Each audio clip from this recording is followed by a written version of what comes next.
I knocked over the vase again. The crash echoed through the marble foyer of the Rossi mansion, water spreading across the gleaming floor in a pattern that looked almost artistic if you squinted and pretended it wasn't my third disaster of the morning. My hands flew to my mouth as the ceramic shards glittered like accusations under the chandelier's unforgiving light. Dio mio, Leah. Grace appeared from the kitchen doorway, dish towel slung over her shoulder, shaking her head with that mix of exasperation and affection I'd come to recognize over 3 years. That's the second Ming vase this month. Technically, it was Qing Dynasty, I corrected, then immediately regretted it. Which doesn't make it better. I know. I'll pay for it. Again. Add it to my tab. Grace laughed, the sound warm despite my catastrophe. My brother doesn't care about the vases, Kara. He cares that you keep trying to dust them while carrying 3 other things. Use 2 hands. Or better yet, focus on one task at a time. Where's the efficiency in that? I grabbed the mop from the utility closet, already calculating how to clean this mess before Marco returned from his morning meeting. I can multitask. I'm excellent at multitask. My phone buzzed. I glanced down to read the text from Henry, my childhood friend who'd recently moved back to the city, and didn't see the shard of porcelain until my knee connected with it. Madonna Santa. Grace rushed over as I hopped on one foot, already knowing the small cut wasn't serious, but also knowing I'd somehow gotten vase water on my other shoe in the process. This is what I mean. You're brilliant, Leah. You organize my brother's entire household, manage his schedule better than his actual assistant, remember every detail of every event, but you do it all while tripping over your own feet. It's a gift, I muttered, examining the minor scrape. Some people have grace. I have momentum. The front door opened with the particular weighted sound that meant Marco had returned earlier than expected. My stomach did that stupid flip it had started doing lately whenever he entered a room, which I firmly ignored, because acknowledging it would be acknowledging something I couldn't afford to acknowledge. Marco Rossi walked in like he owned the space, which he did. But it was more than that. At 33, he carried himself with the kind of certainty that came from building an empire through intelligence and ruthlessness in equal measure. His tailored charcoal suit fit perfectly, his dark hair styled with the precision that marked everything he did. But it was his eyes that always caught me. Dark brown, almost black, observing everything with an intensity that should have been intimidating. It was intimidating. I'd just gotten used to it. What happened? His voice was calm, controlled, the same tone he used when negotiating million-dollar deals or handling threats to his operations. I murdered a vase, I announced, still holding the mop. In my defense, it was standing exactly where I needed to reach, and physics betrayed me. Grace snorted. Marco's expression didn't change, but something flickered in his eyes that might have been amusement. The vase, he said slowly, was a wedding gift from the Calabrian family. 17th century. Worth approximately $40,000. My stomach dropped to my knees. I'll start a payment plan, maybe set up a GoFundMe, appeal to the patron saint of clumsy housekeepers. There is no patron saint of clumsy housekeepers, Marco replied, stepping carefully around the water. And you're not paying for it. But you're also not fired, he continued, cutting off my protest, despite Grace's assurances 3 years ago that you were a hurricane in human form who can't sit still. He glanced at his sister, who had the decency to look slightly guilty. She also said you were the most competent, detail-oriented person she'd ever met. Both things appear to be true simultaneously. I opened my mouth, closed it, opened it again. An actual fish would have been more articulate. Marco moved past me toward his office, but paused. Patrick mentioned you called him a muscular broccoli last week, while making his protein shake. Heat flooded my face. I thought he was in the gym. I was talking to Grace. It was a compliment. Broccoli is healthy and... He found it hilarious, Marco interrupted. As did I, when he repeated it during our security briefing. His gaze held mine for a moment longer than necessary. Clean up the vase, Leah. Try not to injure yourself further in the process. He disappeared into his office, leaving me standing in a puddle of my own making, both literal and metaphorical. He likes you, Grace said quietly, mopping up the water I'd somehow forgotten about. He tolerates me because I keep his life organized. I corrected, bending to collect the larger shards. There's a difference. Is there? Grace's knowing smile made me uncomfortable. You've been here 3 years, Leah. You've seen the others he's hired. The ones who were perfectly professional, impeccably qualified, respectful to the point of fear. None of them lasted 6 months. You insult his security chief, break priceless antiques, and walk around humming show tunes while organizing his life with military precision. And he keeps you. That's because I'm good at my job, I insisted. But my voice sounded uncertain even to my own ears. You're excellent at your job, Grace agreed. But that's not why you're still here. Before I could formulate a response that didn't sound defensive, my phone buzzed again. Henry, confirming plans for Friday. Grace glanced at the screen over my shoulder. Who's Henry? Childhood friend. He moved back to the city last month. We're catching up Friday. I typed a quick confirmation. He offered to drive me to the neighborhood reunion thing. Remember those block parties our old street used to do? You grew up in Little Italy? 3 blocks from where Henry lived. We lost touch when I moved for work, but he looked me up through social media. I pocketed my phone. It'll be nice to see everyone again. Apparently Mrs. Chen still makes those dumplings that could cure any bad day. Grace made a non-committal sound that, in retrospect, should have warned me something was brewing. But I was too busy finishing the cleanup, reorganizing the disaster I'd created, and trying not to think about why my pulse jumped whenever Marco was nearby. The rest of the day proceeded normally, which in the Rossi household meant organized chaos. I coordinated a dinner party for 8, rescheduled 3 meetings, managed to order replacement orchids for the ones I'd overwatered last week, and only tripped twice. Progress. That evening, as I prepared to leave, Marco emerged from his office. Leah. I turned, smoothing my shirt automatically. Yes? The Santoro contract negotiations. You left the updated terms on my desk. With the modifications you wanted, color-coded by priority. The sections requiring immediate attention are marked in red. Yellow for review by end of week. Green for... I know the system. He stepped closer, and I caught the scent of his cologne. Something expensive and subtle that reminded me of cedarwood and confidence. You anticipated the counter-arguments I'd need for Sections 7 and 9.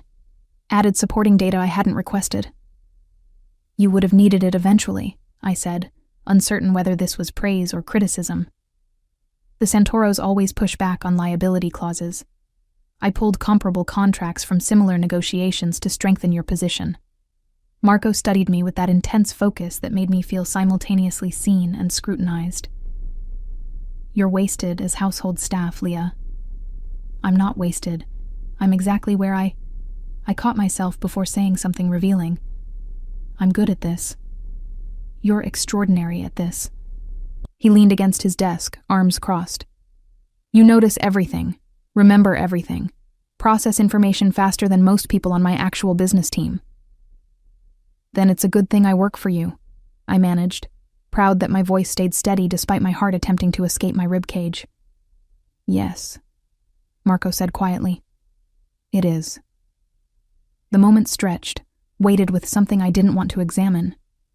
Then Grace called from the kitchen about tomorrow's menu, and the spell broke. Good night, Mr. Rossi, I said, reverting to formality like armor. Marco, he corrected, as he had been correcting for 3 years. How many times must I tell you? At least once more, apparently. I grabbed my bag, offering a smile that felt more real than I intended. Good night, Marco. His expression softened almost imperceptibly. Good night, Leah. Try not to break anything on your way out. The night is young, I called over my shoulder. Anything could happen. I heard what might have been a laugh as I left, but I didn't look back to confirm it. Friday arrived wrapped in the kind of golden autumn light that made even the city's concrete feel romantic. I finished my morning tasks with unusual efficiency, partly because I was excited about the reunion, partly because Marco had been watching me more than usual all week, and it made my hands even clumsier than normal. You're humming again, Patrick observed, entering the kitchen where I was preparing Marco's afternoon espresso. The security chief, still muscular, still reminiscent of broccoli, grinned at me. Hot date? Childhood friend picking me up for a neighborhood thing, I corrected, measuring the coffee grounds with the precision Marco preferred. Not that my social life is anyone's business, Broccoli Man. You're never going to let that go, are you? Never, I confirmed cheerfully. Own your vegetable identity, Patrick. It suits you. He laughed, but his radio crackled before he could respond. Boss needs you in the study, he said, suddenly professional. Something about the shipping manifests. I delivered Marco's espresso first. Perfect temperature, perfect crema, and found him staring at his computer screen with the particular intensity that meant someone had made an error, and he was deciding how severely to handle it. The Rotterdam shipment, I said, setting down the cup. The containers were mislabeled. I already contacted the port authority and our customs broker. It's being corrected now. Should clear by Tuesday. Marco looked up, and something in his expression made my breath catch. You handled it already. 2 hours ago, when I saw the discrepancy in the morning report. You were on the phone with the Calabrians, so I took initiative. I hope that was appropriate. It was more than appropriate. He stood, moving around the desk in that fluid way he had. Leah, you realize most of my actual staff wouldn't have noticed that error until it caused a significant delay? I shrugged, uncomfortable with the praise. I just pay attention. It's not that remarkable. It is to me. His voice dropped lower, more intimate. You've become indispensable. The word hung between us, heavy with implications I couldn't afford to explore. I should finish the library reorganization before Henry arrives. Grace mentioned you wanted the reference section. Henry. Marco's tone shifted, cooling slightly. The childhood friend. Right. He's picking me up at 6. I checked my watch, already calculating how much time I had. The reunion starts at 7, but knowing Mrs. Chen, the food will be ready early, and if we're late, we'll miss the good dumplings. He's driving you. It wasn't a question, but I answered anyway. My car's in the shop. Timing belt. Henry offered when I mentioned it yesterday. He's going to the reunion too. He grew up 2 blocks from my family. I started toward the door, then paused. Did you need something else with the manifests? I can pull the full documentation if... No. Marco's jaw tightened almost imperceptibly. That's all. I left, but the strange tension followed me through the afternoon like a shadow I couldn't shake. At exactly 6 o'clock, a car horn sounded from the circular driveway. Through the window, I saw Henry's familiar grin, his hand waving enthusiastically. He'd aged well, still had that boyish energy that made everyone around him smile, still dressed like he'd grabbed whatever was clean from the laundry basket. I grabbed my jacket and bag, calling goodbye to Grace, and hurried down the front steps. That's when my coordination betrayed me spectacularly. My heel caught on the edge of the stone step. My ankle twisted. And suddenly I was falling forward with the kind of slow-motion clarity that let you know exactly how embarrassing this was going to be. Henry lunged from the driver's seat, catching me around the waist before I could faceplant on the driveway. Still graceful as ever, Leah. Shut up, I laughed, straightening but keeping a hand on his arm for balance. My coordination peaked at age 7 and it's been downhill since. Remember when you tripped during the Easter pageant and took down 3 other angels? I was 8. And those wings were a safety hazard. I was still laughing, still holding his arm, still completely unaware of the figure watching from the study window. Henry released me but kept his hand hovering near my elbow, protective. You okay? Twist anything? Just my dignity, as usual. I tested my ankle. Fine, thankfully. Come on. Mrs. Chen's dumplings wait for no one. As Henry opened the car door for me, I glanced back at the mansion, catching a glimpse of movement in Marco's study. But when I looked again, the window was empty. The reunion was exactly what I needed. Loud, chaotic, full of people who'd known me when I was gap-toothed and couldn't walk 3 steps without tripping. Mrs. Chen's dumplings were as perfect as memory promised. The neighborhood gossip was deliciously petty, and Henry kept me laughing with stories about his new job in graphic design. You seem happy, he observed around 9 o'clock. As we stood near the dessert table. Different than I remember. More. Settled. I like my job, I said, surprising myself with how true it was. My boss is demanding but fair. His sister is wonderful. The work is challenging. I'm good at it. Just good? Henry's eyes held knowing amusement. Leah, you were always brilliant. You just hid it behind the chaos. The chaos isn't hiding anything. The chaos is authentic. I grabbed a cannoli, biting into it with probably too much enthusiasm. I just learned to use it. Turns out being scattered works if you're scattered in all the right directions simultaneously. We stayed until nearly 11, and I was still laughing about something ridiculous when Henry pulled up to the Rossi mansion. The house was mostly dark except for Marco's study. He often worked late, handling business across different time zones. Thanks for tonight, I said, gathering my bag. I needed this. Anytime. We should do it more often. Henry smiled. Maybe next Friday? There's a new Italian place downtown that... Leah. Marco's voice cut through the night, sharp and cold. I turned to find him standing in the doorway, still in his work clothes but with his tie loosened, top button undone. The porch light cast his face in severe shadows, making him look almost dangerous. Mr. Rossi, I said automatically, then caught myself. Marco, you're still up. Who is this? Not a question, a demand. Henry, bless him, had no idea he'd just stepped into something complicated. Henry Mitchell, old friend of Leah's. You must be her boss. She's mentioned how demanding you are. He said it warmly, like it was a compliment. Marco's expression didn't change, but the temperature seemed to drop 10 degrees. How long have you been seeing each other? We're not... I started, but Henry, oblivious to the minefield, jumped in. Just reconnected last month. Can you believe it? Lost touch for 7 years. Then I literally ran into her at the grocery store. Felt like fate. Fate. Marco repeated the word like it tasted wrong. How convenient. Marco, I said carefully, sensing danger I couldn't quite identify. Henry and I are just friends. Childhood friends. He gave me a ride to a neighborhood reunion. That's all. That's all, Marco echoed, his gaze never leaving Henry. You should go, Mr. Mitchell. Leah has work tomorrow, early. The dismissal was absolute. Henry glanced at me, confused but polite enough not to argue. Right. Of course. See you next week, Leah? Maybe, I said, wanting to sound normal but hearing the uncertainty in my voice. I'll text you.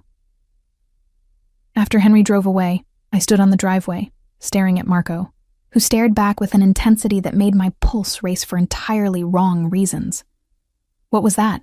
I demanded, finding my courage. You were incredibly rude. Was I... He descended the steps slowly, each movement controlled. Tell me, Leah, how often has Mr. Mitchell been driving you places, picking you up, taking you to reunions? Tonight was the first time. What is your problem? My problem, Marco said, voice dangerously soft, is that I don't know this man. I don't know his intentions. I don't know if he's safe. He's Henry. I've known him since I was 6. He's harmless. No man is harmless around you.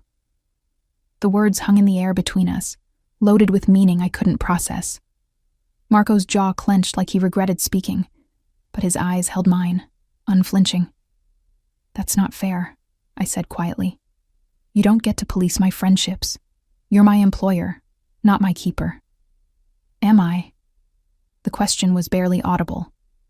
Is that all I am to you, Leah? My heart hammered against my ribs. What else would you be? For a moment I thought he might answer honestly, but then his expression shuddered, walls slamming back into place. Nothing, he said, turning toward the house. Get some rest.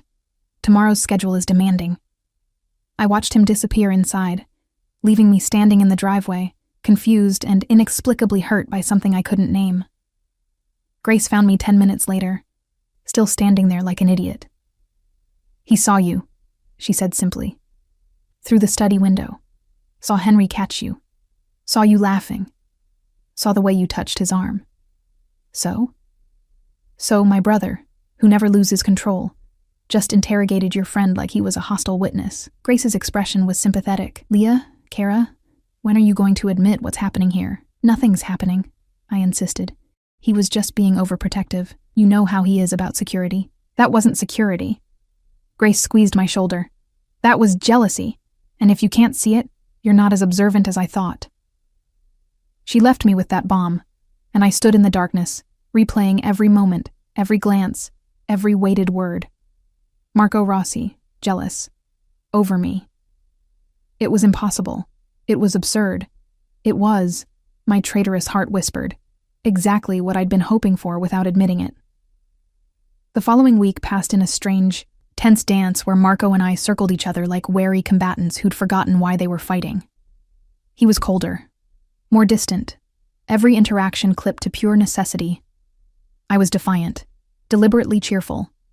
If he wanted to be ridiculous about Henry, fine. I'd be aggressively normal about my friendship. Wednesday afternoon, my phone buzzed during lunch preparation. Henry, asking about Friday plans. Before I could think better of it, I answered his call on speaker while chopping vegetables. "Leah, so, that Italian place? Are we on for Friday?" "Absolutely," I said, perhaps too enthusiastically. "What time?" 7:30? I'll pick you up from work again if that's easier." "Perfect. See you then." I hung up and turned to find Marco standing in the kitchen doorway, his expression carved from ice. "Another date," he said flatly. "Another friend outing," I corrected, returning to the vegetables with more force than necessary. "Is there something you need? I'm preparing your lunch. I need you to stop being deliberately obtuse." The knife stilled in my hand. I turned slowly, meeting his gaze with all the frustration I'd been suppressing. "Excuse me?" "You heard me." Marco stepped into the kitchen, and the space suddenly felt too small. "You're seeing him to prove something. I'm seeing him because he's my friend and I enjoy his company. Not everything is about you, Marco. Isn't it?" His voice dropped dangerously low. "You've worked here 3 years, Leah. 3 years without mentioning any friends, any social life, any romantic interests. Then suddenly this man appears, and you're going out twice in 1 week. Maybe I kept my personal life private because my employer made it clear we had a professional relationship." The words burst out before I could stop them. "Maybe I didn't think you'd care what I did on my own time." "You thought I didn't care?" Marco moved closer, his control fraying at the edges. "You honestly believed I didn't notice every time you smiled? Every time you laughed? Every small moment of joy you brought into this house?" My breath caught. "Marco, I notice everything about you, Leah." His hands clenched at his sides like he was physically restraining himself. "The way you hum when you're concentrating. How you bite your lip when you're worried about making a mistake. The fact that you always triple-check the coffee temperature because you know I'm particular. That you can't walk 3 steps without tripping over something, but you remember every detail of contracts you glanced at once. Then why—" my voice cracked. "Why are you only saying this now? Why only when Henry's involved?" "Because I'm a coward." The admission seemed to cost him. "Because you deserve better than a man whose hands are stained with blood. Because I convinced myself professional distance was kindness. And because watching another man catch you, make you laugh, plan dinners with you, it broke something in me I didn't know could break." The kitchen fell silent except for our breathing. "You're jealous," I whispered, finally saying it aloud. "Yes." No hesitation. "Irrationally, completely, frustratingly jealous of a man I've never met, who's done nothing wrong except exist near you." I should have been angry, should have maintained boundaries, should have protected myself.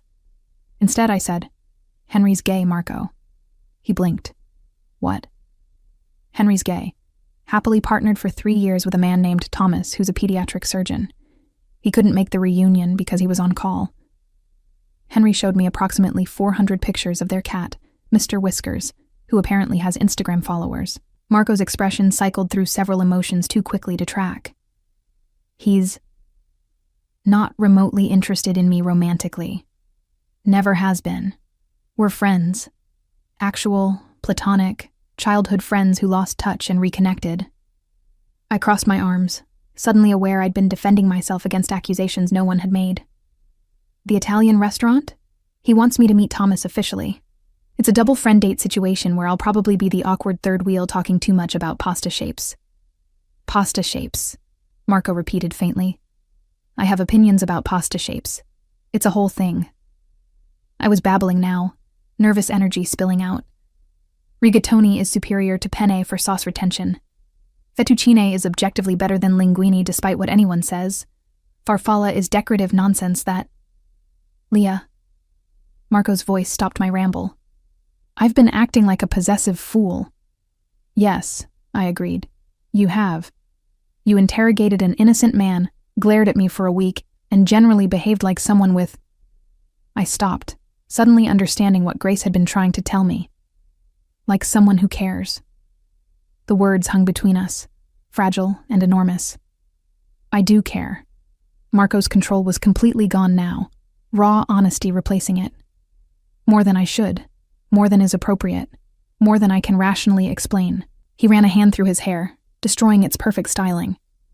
You walked into this house 3 years ago, broke a lamp within the first hour, called my accountant mathematically aggressive, and somehow became the center of my entire world. My heart was doing gymnastics. I called Frederick mathematically aggressive because he was. He tried to deduct the flowers as a business expense when they were clearly personal. You were right. You're always right about these things. You see details everyone else misses. You organize chaos into clarity. You make impossible things possible while tripping over your own feet. Marco stepped closer, and I could feel the heat radiating from him. And somewhere in the last 3 years, I stopped seeing you as staff and started seeing you as you. Brilliant, chaotic, essential you. Marco.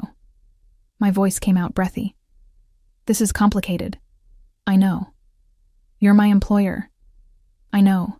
There are power dynamics and professional boundaries and... I know all of it, Leah. His hand rose, hovering near my face but not touching, asking permission. Tell me I'm alone in this. Tell me you don't feel it too, and I'll step back. I'll maintain distance. I'll be only your employer. But tell me the truth. I should have lied, should have protected us both, should have been smart.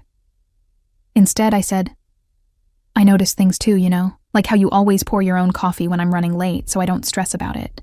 How you rescheduled the Calabrian meeting last month because you knew I had a migraine, even though I didn't mention it. How you keep replacing the vases I break with cheaper versions, so I stop panicking about the cost. How you look at me sometimes like I'm something precious instead of something clumsy. His thumb brushed my cheek, the touch sending electricity through my entire nervous system. You are precious, clumsy and precious, chaotic and perfect.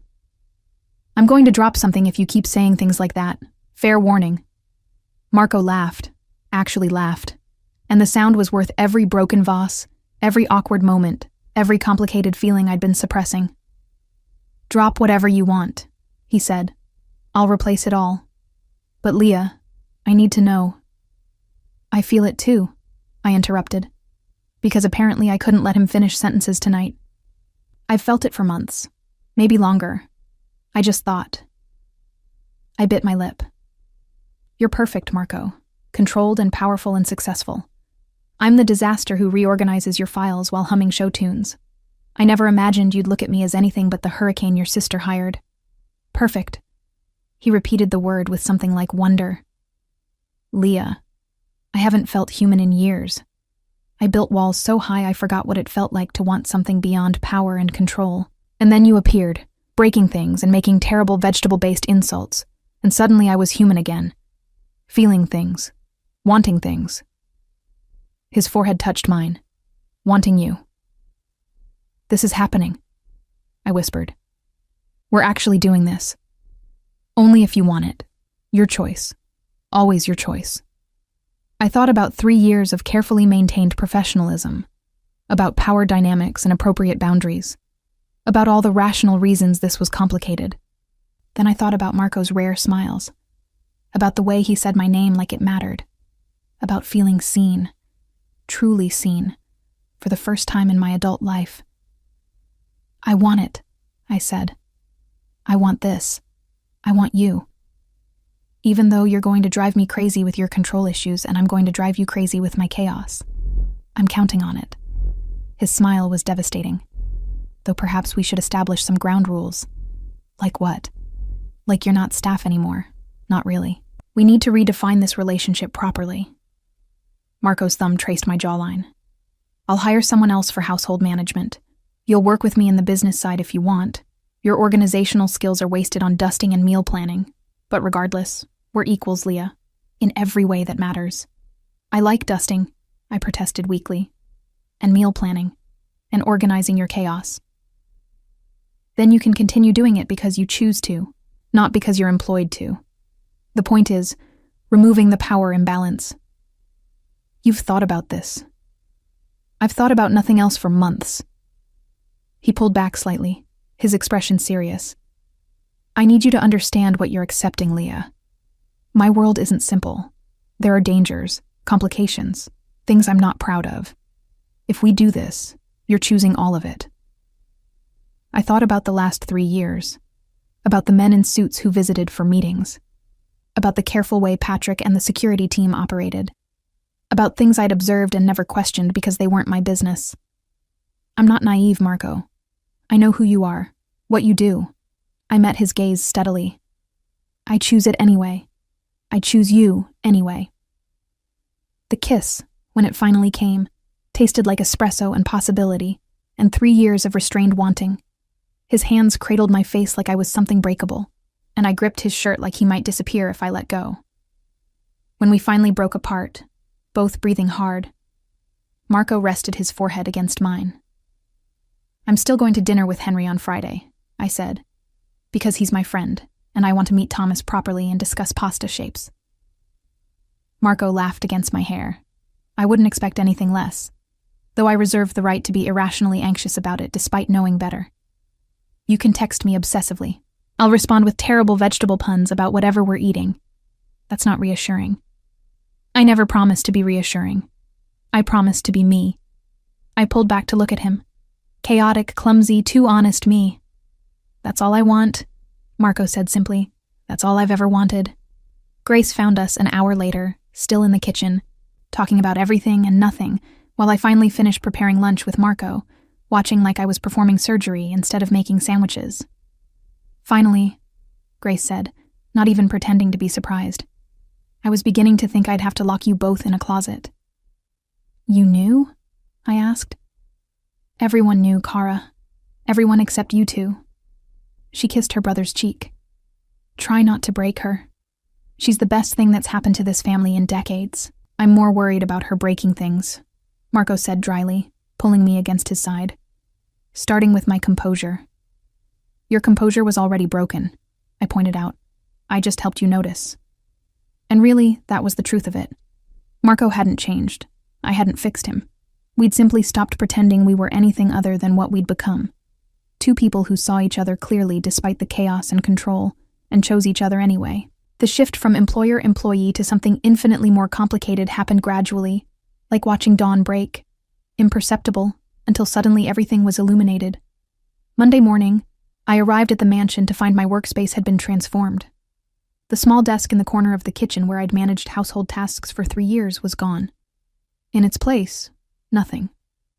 Instead, Grace directed me to the second-floor office adjacent to Marco's study. A room I'd always assumed was storage. It wasn't storage. Floor-to-ceiling windows overlooked the garden. A desk that probably cost more than my car sat positioned to catch natural light.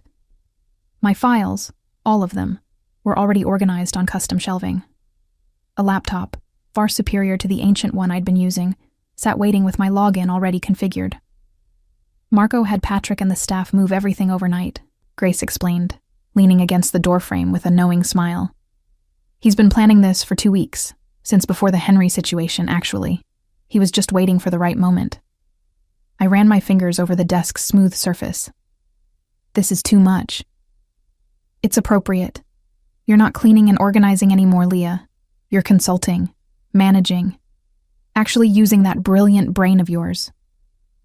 Grace moved into the room, her expression turning serious. My brother is giving you a real position because you've earned it. Not because you're together now. Those are separate things. Are they? I sank into the ergonomic chair that fit perfectly. Everyone will think. Everyone who matters knows you've been doing this level of work for years, without proper recognition or compensation. She placed a folder on the desk. Your new contract, Salary commensurate with your actual responsibilities. Official title, Director of Operations. You'll oversee household management, but also coordinate with Marco's business managers, handle scheduling across divisions, manage special projects. I opened the folder, and the salary number made me blink. Grace, this is what you're worth. Maybe even less than you're worth.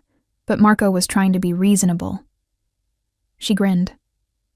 I told him to double it. He compromised at 1.5 times. I can't accept this. You can, and you will. Because if you don't, I'll be insulted that you think so little of your own value. Grace's tone turned stern. You've been undercharging yourself for 3 years, Kara. No more. Before I could argue further, Marco appeared in the doorway. He'd clearly been waiting for Grace to brief me first, giving me space to process without his overwhelming presence influencing my decision. Leah. He entered slowly, gauging my reaction. If the office isn't suitable, we can... It's perfect. The words came out softer than I intended. It's too perfect. Marco, I don't need all this to do my job. I know you don't need it. That's not why I'm offering it. He leaned against the desk, close enough that I could smell his cologne. For 3 years, you've worked twice as hard as anyone else, solved problems before I knew they existed, and managed impossible situations with grace. This position isn't charity. It's recognition of what you've already been doing without proper acknowledgement. People will say you're giving me special treatment because we're together. Let them. His voice carried absolute certainty. Anyone who's worked with you knows the truth, and anyone who doesn't matter enough to matter. Grace cleared her throat diplomatically. I'm going to check on lunch preparations. You two talk. After she left, Marco remained silent, letting me process. It was one of the things I'd learned about him. He knew when to push and when to simply be present. I'm scared, I admitted finally. What if I mess this up? What if people think I'm only here because of us? What if I prove everyone right by failing spectacularly while tripping over my own feet and breaking something important?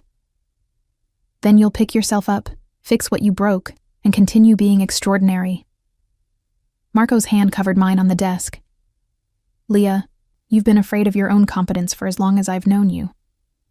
You hide behind the chaos, the clumsiness, the jokes, the self-deprecation. But I've watched you negotiate with vendors who intimidate trained professionals. I've seen you reorganize entire filing systems that financial experts couldn't navigate. You defused a confrontation with the Calabrian family's accountant, using nothing but logic and charm. I told him his spreadsheet formatting was criminally inefficient and suggested he use color coding, I muttered. He laughed and agreed to the revised terms. Exactly. You have a gift for seeing through pretense to the actual problem, for finding solutions others miss because they're too busy protecting their egos. His thumb traced circles on my wrist. Stop hiding. Be brilliant openly. Let people see what I've seen for years.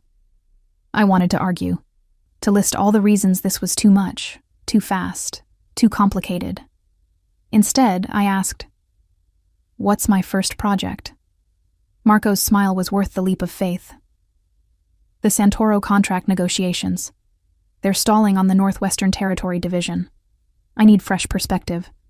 Someone who can see patterns I'm too close to notice. The Northwestern Territory Division is stalling because they're not actually negotiating in good faith, I said immediately, pulling up the files I'd memorized months ago. They're running out the clock until the Delgado family completes their harbor acquisition. Once that's done, the Santoros think they'll have better leverage. But the Delgado timeline is delayed by at least 6 weeks due to environmental permits. If you apply pressure now, the Santoros will fold rather than wait. Marco stared at me. How did you know about the Delgado permits? I read the regional development reports you get weekly. The harbor project requires Coastal Commission approval, which is delayed pending ecological surveys. It's in the footnotes of the March briefing, page 17, second paragraph. I pulled up the document to verify. See? Right there. 6 to 8 week delay. Possibly longer if the survey finds anything problematic. You read my regional development reports. I read all your reports. How else would I know what you might need? I looked up from the screen to find him watching me with an expression I couldn't quite decipher. What? I'm reconsidering your salary. It should definitely be higher. Marco, I'm serious. Leah, my business advisors missed that connection. My negotiation team didn't make that link. You saw it because you read footnotes in briefings most people skim. It's not that impressive. I just pay attention. It's incredibly impressive. And it's exactly why you belong in this office, with this title, doing this work. He stood, pulling me to my feet. One condition, though. What? You still organize the household schedule. Grace and I are lost without your system. I laughed. That wasn't in the contract. Consider it a bonus responsibility, though we're paying you extra for it now. You're impossible. I'm in love with you. The words came out casual, like he'd been saying them for years instead of for the first time. That tends to make people do impossible things. My breath caught. Marco, too soon? He didn't look worried. I can take it back. Pretend I said something less dramatic. Perhaps I'm quite fond of you, or you're growing on me like an affectionate fungus. Affectionate fungus? I panicked. You make me panic. It's your fault. He pulled me closer, his hands settling at my waist. But the sentiment stands. I love you, Leah. Your chaos, your brilliance, your terrible vegetable comparisons, your inability to walk 3 steps without incident. All of it. I should have been terrified, should have questioned the speed of this, the intensity. Instead, I said, I love you too. Even though you're controlling and possessive, and you glowered at Henry like he'd committed a crime. In my defense, I thought he had committed a crime. Against me. By existing near you. That's not how crimes work. It should be. He kissed my forehead, then my nose, then finally my mouth. Fair warning. I'm going to be terrible at this, at being open, at not defaulting to control when I'm worried about your safety, at accepting that you're capable of handling situations without my interference. And I'm going to be terrible at being organized while not breaking things, at accepting help without arguing, at remembering that I'm allowed to be confident instead of self-deprecating. I leaned into him. We'll be disasters together, my favorite kind of disaster. The intercom on my new desk buzzed. Apparently it was connected to Marco's study. Patrick's voice crackled through. Boss, the Santoro lawyer is online too. Should I tell him you're busy? Marco looked at me, eyebrows raised. What do I tell him? Tell him the Northwestern Territory terms are non-negotiable, but you're willing to discuss the harbor access clauses if they commit by end of week. Mention you're aware of regional developments that might affect their timeline. Let him infer you know about the Delgado delay without stating it outright. That's my line? That's your leverage. Make them think you know more than you do, which you do now, because I told you. I shooed him toward his office. Go negotiate. I have work to do. Apparently I'm director of operations now. Very important. Much responsibility. Leah, I turned back. Thank you, Marco said simply, for seeing me, for choosing this, for being exactly who you are. Thank you for building me an office so I'd stop organizing your life from a kitchen corner like some kind of domestic wizard. Domestic wizard. He shook his head, smiling. I'll add that to your official title. After he left, I sat in my new chair, in my new office with my new title and impossible salary, and felt something unfamiliar settle in my chest. Not happiness exactly. Something bigger, something that felt like belonging. Grace appeared in the doorway with espresso. Perfect temperature, perfect crema. Welcome to the family business, Kara, she said. Try not to reorganize us out of existence. No promises, I replied, already pulling up the Santoro files with renewed purpose. But I'll try to give you warning before I revolutionize everything. That's all anyone can ask. Through the wall, I could hear Marco's voice, measured and confident as he delivered the negotiation terms I'd outlined. When he reached the part about regional developments, he paused, I imagined him smiling, and then deployed the leverage with perfect precision.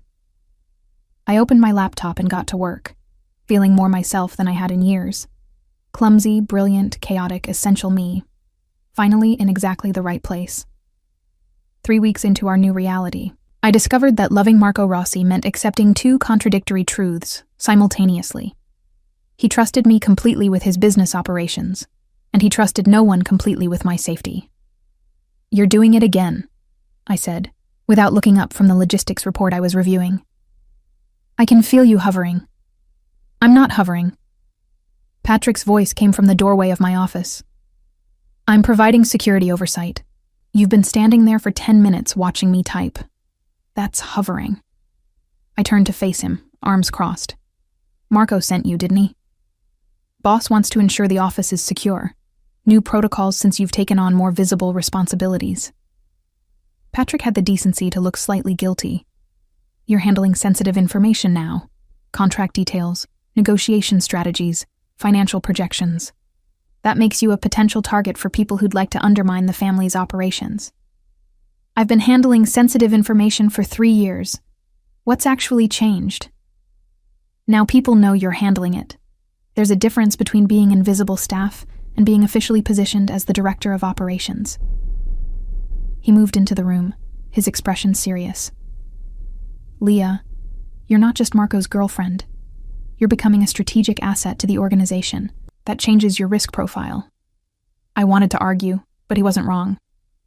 In the past 3 weeks, I'd attended 2 negotiation meetings, consulted on 4 major contracts, and somehow become the person other department heads contacted when they needed clarity on Marco's priorities.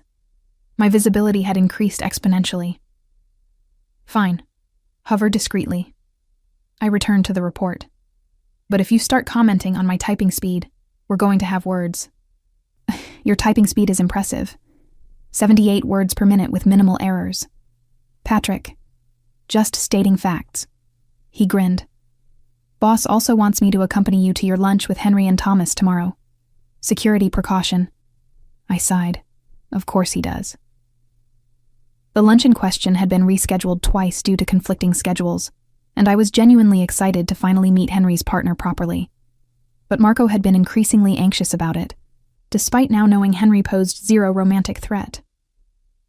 "It's not about Henry," Marco had explained the previous evening as we reviewed contracts in his study. "It's about you being in public spaces without security, establishing patterns that people could track, being vulnerable. I'm having lunch with friends, not conducting espionage. To anyone watching, you're now a known associate of the Rossi family. That alone makes you interesting." His hand had found mine across the desk. "I'm not trying to control you, Leah. I'm trying to protect you from dangers you haven't encountered yet because I've kept them away from you." Now, facing Patrick's protective stance, I understood Marco's concern wasn't about jealousy. It was about a world I was only beginning to fully understand. "Okay," I said finally. "You can come to lunch. But you're sitting at a separate table and pretending not to know us." I refused to introduce my security detail to Henry like it's normal. It is normal. For this life. It's not normal for me. Not yet. I saved the report and stood. "I need time to adjust to being someone who needs protecting. Give me that at least." Patrick's expression softened. "Boss said you'd resist. Also said to tell you that resistance is pointless because he's already arranged security whether you agree or not. But he'd prefer you to agree, so you don't spend energy fighting something designed to keep you safe." "He said that exactly?" I'm paraphrasing. He actually said, "Tell her I love her stubbornness, but I love her safety more. And if she argues, remind her she once insisted I wear a seatbelt in my own car, because statistics matter." I laughed despite myself. That's more accurate. "So we agree? I accompany you tomorrow, discreet but present?" "We agree. But Patrick?" I met his gaze. "Thank you for taking this seriously, for understanding I'm not just." I gestured vaguely. "Whatever people think I am." "Your family," Patrick said simply. "Grace adores you. Marco loves you. That makes you one of us. We protect our own." The words settled something anxious in my chest. Family. Not just Marco's girlfriend or the director of operations, but actually part of this complicated, dangerous, fiercely loyal unit. That evening, I found Marco in his study, staring at security protocols with the kind of intensity usually reserved for hostile takeovers. "Patrick told me about tomorrow," I said, closing the door behind me. Thank you for caring enough to worry. But Marco, you can't bubble wrap me forever. I can try. He didn't look up from the documents. These are threat assessments from the last 6 months. 3 separate attempts to gather information about my operations through indirect approaches. One tried to bribe a vendor, another posed as a journalist. The third approached Grace at a charity event. I moved behind him, reading over his shoulder. None of them succeeded. Because we were vigilant. Because we anticipated threats. Because we maintained security protocols even when they seemed excessive. He finally turned to face me. I'm not trying to control you, Leah. I'm trying to ensure you're still here next week, next month, next year. That I don't lose you because I was too concerned about seeming overbearing to implement proper protection. You won't lose me. I knelt beside his chair, taking his hands. But you need to trust that I'm not as fragile as you fear. I've survived 25 years of spectacular clumsiness.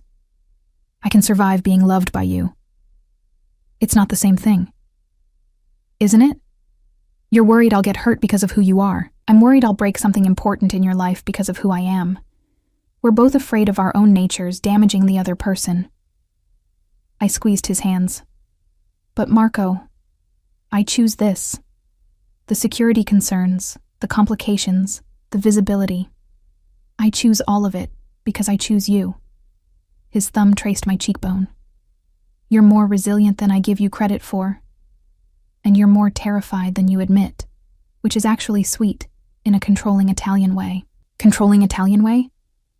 He pulled me into his lap with a raised eyebrow. Should I be insulted? You should be aware that your particular brand of protective intensity is very culturally specific. I settled against him, feeling the tension gradually leave his shoulders. Also that I find it simultaneously frustrating and endearing. Simultaneously. I'm complex. I contain multitudes. You should know this about me by now. Marco laughed, the sound vibrating through his chest into mine. I'm learning. Every day, I discover something new about you that I didn't know I needed. Like what? Like how you hum show tunes when you're solving complex problems. Like how you make terrible vegetable puns when you're nervous. Like how you somehow reorganized my entire security protocol filing system by threat level and probability without being asked. And it's actually brilliant. The old system was chaos. Color coding by type instead of severity. Amateur hour. You're perfect, Marco said softly. Perfectly imperfect. Chaos organized into beauty. That's the nicest thing anyone's ever said about my organizational skills. I meant it about you. The organizational skills are secondary. We sat there in comfortable silence, the weight of his arms around me feeling less like control and more like home. Tomorrow, I said eventually, you're going to worry the entire time I'm at lunch.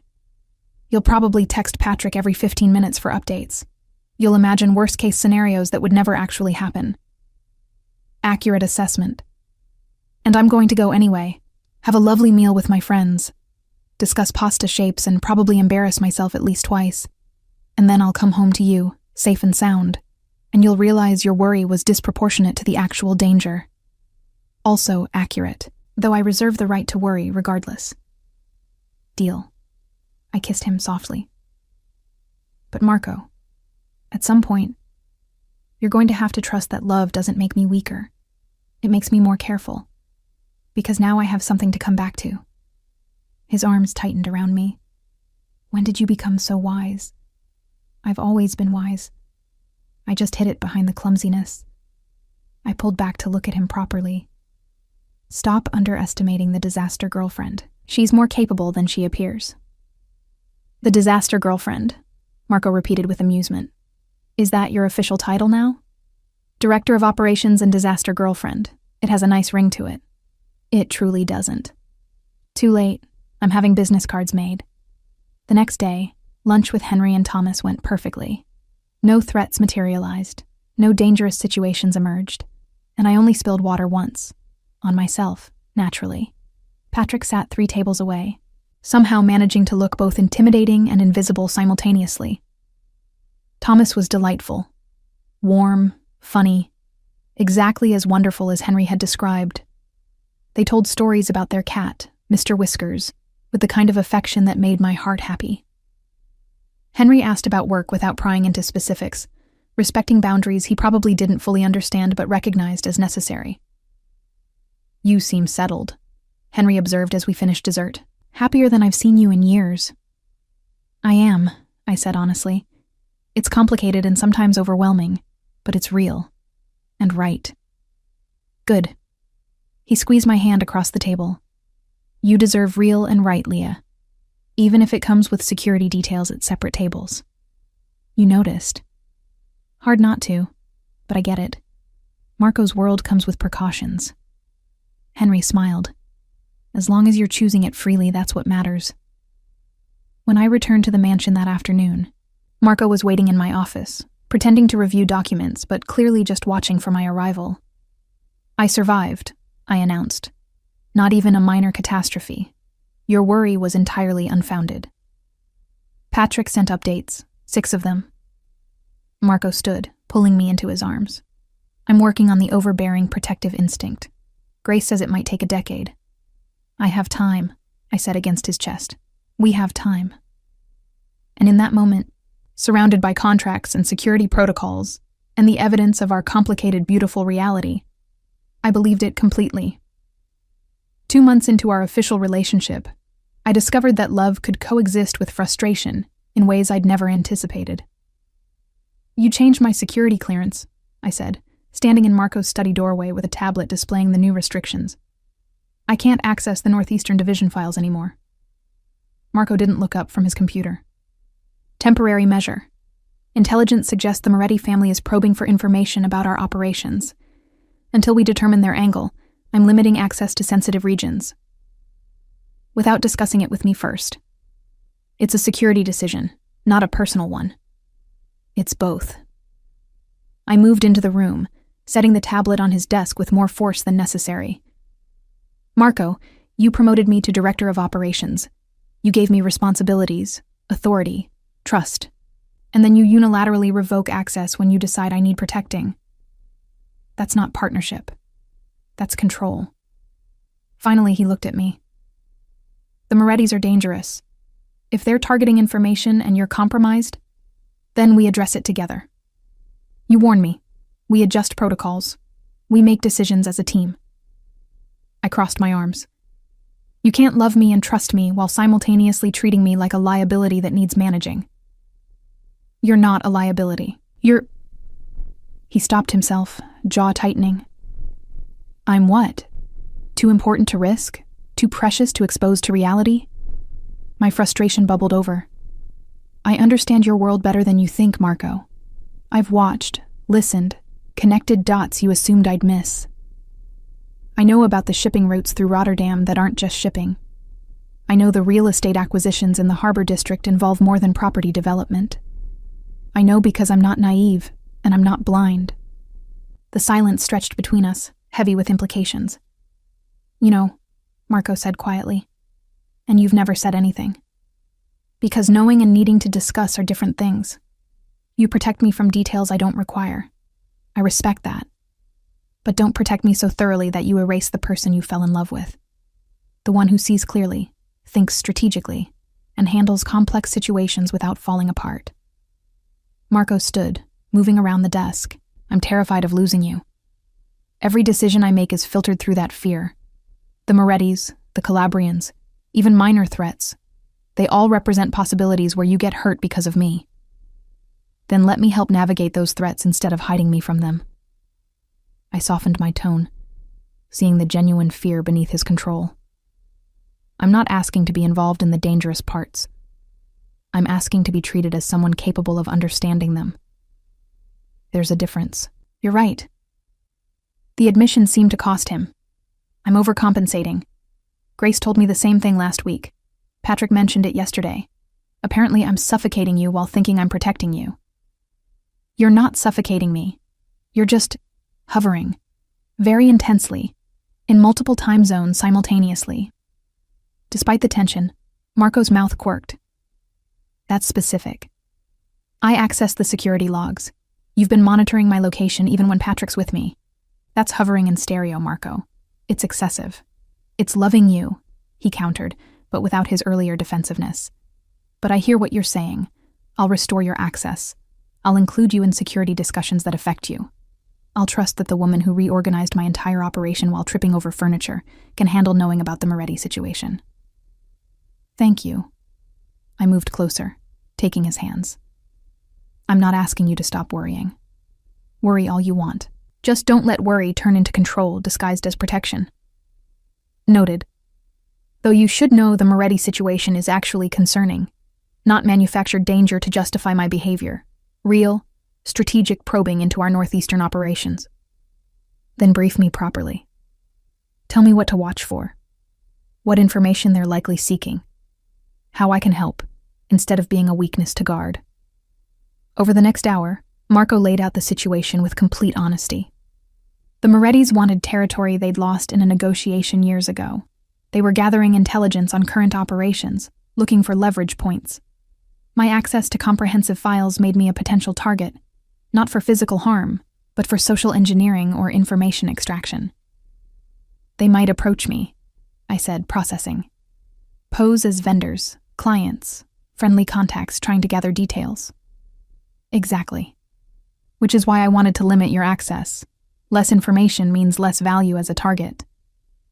But it also means less ability to recognize when I'm being targeted. I pulled up the Northeastern Division files he'd restored. If I don't know what's sensitive, I can't protect it properly. Better to know everything and be alert than know nothing and be vulnerable through ignorance. Again, you're right. I'm learning that your instincts for strategy are usually better than my instincts for protection. They're different instincts, I corrected. Both valuable. We just need to use them together instead of in opposition. The Moretti threat materialized 3 days later, exactly as we'd anticipated, but from an unexpected angle. I was reviewing vendor contracts when my phone rang. Unknown number, which I normally didn't answer.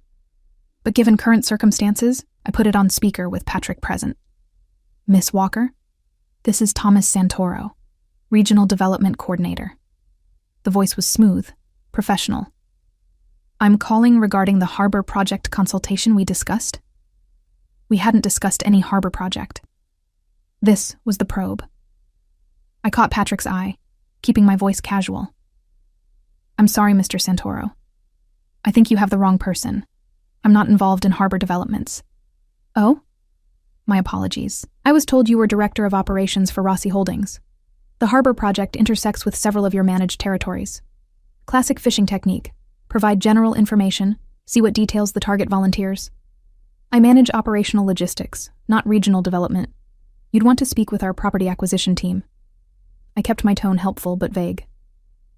I can transfer you to that department if you'd like. No need. Perhaps I was misinformed. A pause. Though if you do happen to review any files related to Northeastern Harbor access, I'd be interested in discussing potential collaboration. The Moretti family is always looking for mutually beneficial arrangements. There it was, the Moretti name, dropped deliberately. I'll keep that in mind if anything relevant crosses my desk, I said pleasantly. Thank you for calling. After disconnecting, Patrick was already texting Marco. That was smooth. Most people would have either volunteered information or gotten defensive. Most people haven't spent 3 years watching Marco negotiate. You learn to recognize fishing expeditions. I documented the call in our security log. They know my name, my title, and that I have file access. What they don't know is whether I'm aware enough to recognize their approach. Now they know you are. That'll change their strategy. Good. Better they approach me carefully than assume I'm an easy target. When Marco arrived home that evening, he pulled me into his study before I could even set down my bag. Patrick briefed me, the Santoro call. His hands framed my face. You handled it perfectly. Better than perfectly. You gave them nothing while appearing helpful. That's advanced tradecraft, Leah. I pay attention. You've taught me well. I leaned into his touch. Still think I need protecting from information? I think you've proven you can handle more than I credited. He kissed my forehead. I'm sorry. For underestimating you. For letting fear make decisions instead of trust. You're learning. We both are. I pulled back to look at him properly. This life we're building, it's not traditional. It's not simple, but it's ours. And I choose it, Marco. All of it. The complications, the dangers, the protective security details. I choose this world because I choose you. Even knowing what it means. The constant vigilance, the calculated risks, the reality that people like the Morettis will always be probing for weaknesses. Especially knowing that. Because those challenges don't change how I feel about you. They're context, not deal breakers.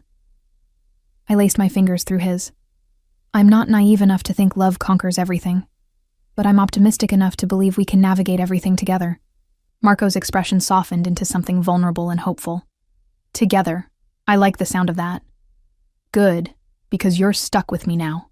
Chaos, clumsiness, strategic thinking, and all. My favorite combination.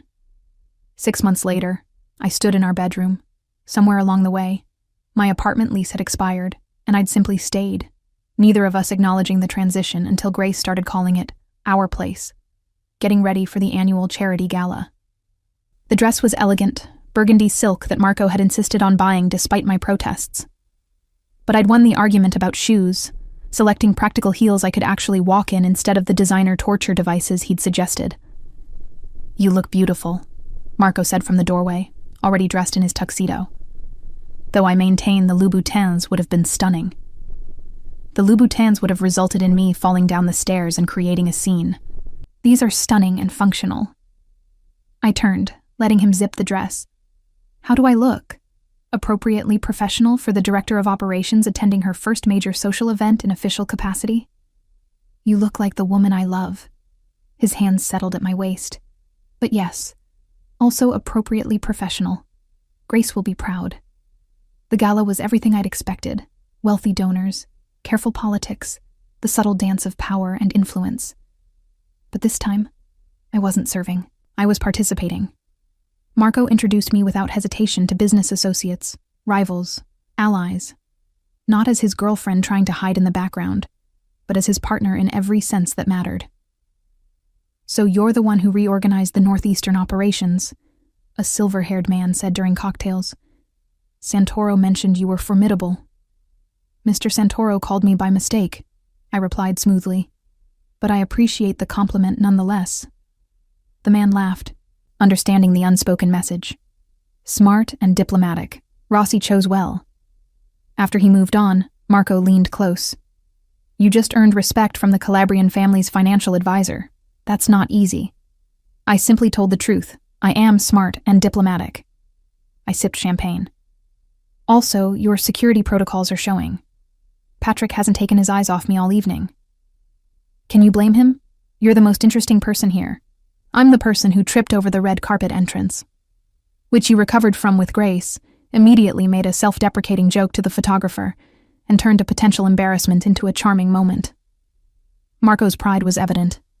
You're extraordinary, Leah. I wish you saw yourself the way I see you. I'm getting there, slowly, with help from an overprotective Italian with control issues and an inconvenient habit of being right about my capabilities. Inconvenient for whom? For me. Makes it harder to hide behind self-doubt when you keep proving I'm more competent than I pretend. We danced later, surrounded by the same wealthy elite I'd once served. The difference was surreal. Same venue, different perspective. Then, I'd been invisible. Now, I was seen. What are you thinking? Marco asked, sensing my contemplative mood. That a year ago, I was delivering desserts to this hotel through the service entrance. Now I'm dancing in the ballroom with the man who owns it. I met his eyes. It's strange and wonderful and slightly terrifying. Regrets? None. Questions, yes. Doubts about whether I belong here occasionally. But regrets? Never. I rested my head against his shoulder. You gave me a chance to be more than I thought possible. This life, this work, this partnership, it's everything I didn't know I wanted. You gave me something too, Marco said quietly. You gave me the courage to be human again, to want things beyond power and control, to believe I could be loved not despite who I am, but including all of it. The song ended, but we remained on the dance floor, swaying gently while other couples moved around us. I love you, I said simply. Your control issues, your protective instincts, your terrible habit of monitoring my location across multiple platforms. All of it. I love you too. Your chaos, your brilliance, your inability to walk without incident, your spectacular vegetable-based insults, and your capacity to reorganize my entire world while humming show tunes. We're ridiculous. We're perfect.